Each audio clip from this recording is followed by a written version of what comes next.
کہ اگر اللہ کے نبی اس عظیم دن کے عذاب سے ڈر رہے ہیں تو پھر ہمیں اور آپ کو تو بہت زیادہ ڈرنا چاہیے، کیونکہ ہمارا مقام و مرتبہ اللہ کی نظر میں نہایت معمولی ہے۔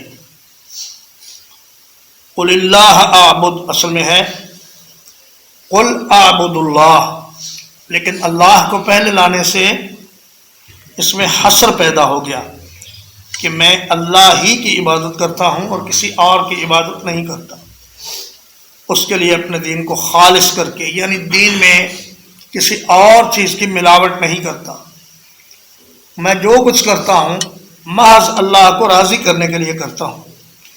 اور یاد رکھیے کہ اللہ پاک صرف وہ نیکی قبول کرتے ہیں جو صرف اللہ کو راضی کرنے کے لیے کی جائے۔ کسی نیکی میں اور کوئی مقصد شامل ہو جائے تو اللہ پاک اس کو قبول نہیں کرتے۔